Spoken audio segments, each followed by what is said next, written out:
bahwa amplop masih dalam keadaan tersegel. Untuk paslon 1, saya akan membacakan pertanyaan, mohon disimak baik-baik. Pertanyaan akan dibacakan 1 kali dan tidak dapat diulangi. Berdasarkan data dari Kementerian Pariwisata dan Ekonomi Kreatif, nilai realisasi investasi pariwisata di Labuan Bajo pada tahun 2023 mencapai 5,2 triliun rupiah.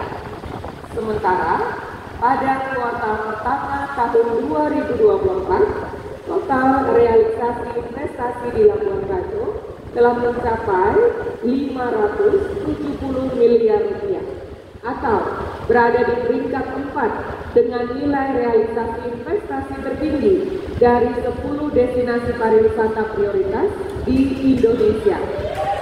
Harap tenang dulu.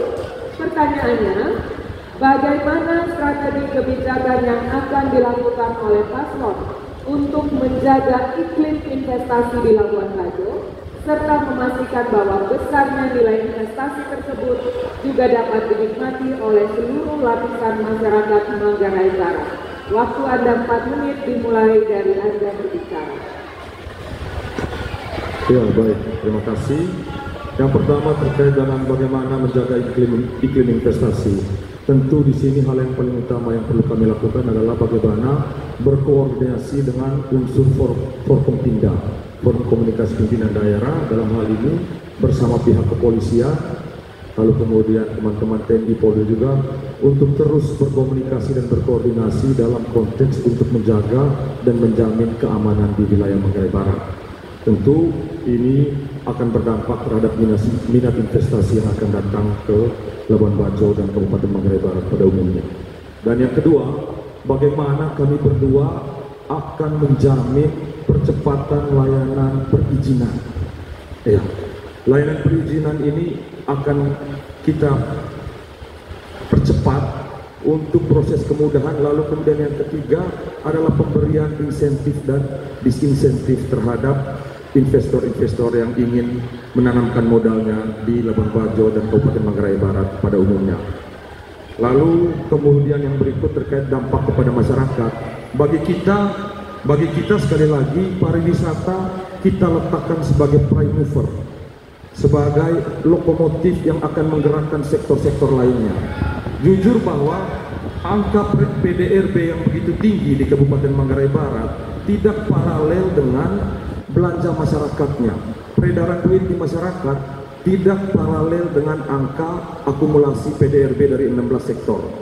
Nah, ini yang ada kita namakan selalu dinamakan dengan capital flight.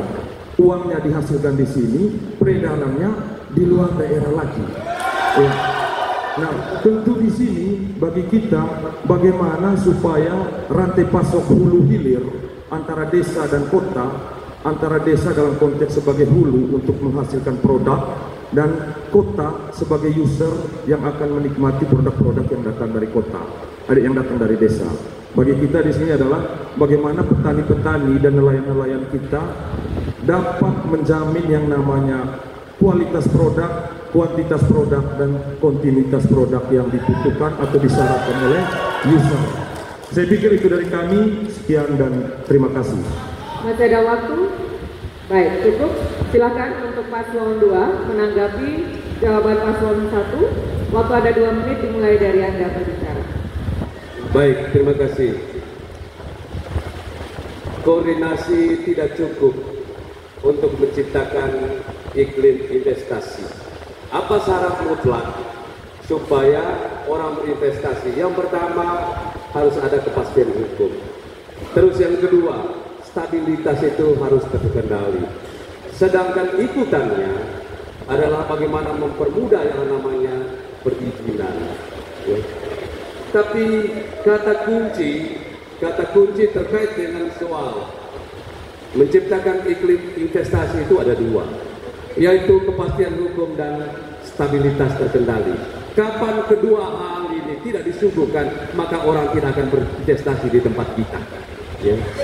Bagaimana pendapat paslon nomor urut 1? Ya, terkait dengan dua hal ini. Karena lagi-lagi ya, berkoordinasi saja itu tidak cukup. Maka syarat mutlak iklim investasi itu akan bertumbuh itu hanya kepada dua hal, ya, yaitu kepastian hukum. Berarti kita harus menyiapkan yang namanya perda, perbuk, termasuk yang namanya itu SK. Jadi DPR telah menciptakan yang namanya pertama, ya, perda RT/RW. Terus yang kedua, ya, telah menerbitkan yang namanya perbuk terkait dengan RDTR.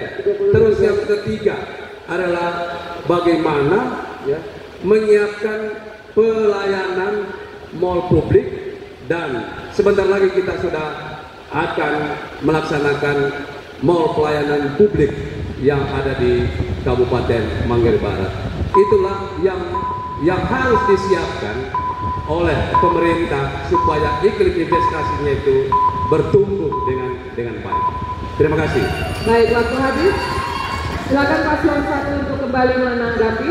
Waktu Anda 2 menit, dimulai saat Anda berbicara. Baik, terima kasih banyak. Yang pertama, bicara soal asas kepastian. Apakah Kabupaten Manggarai Barat ini sudah punya perda tentang CSR? Sudah atau belum? Sudah atau belum?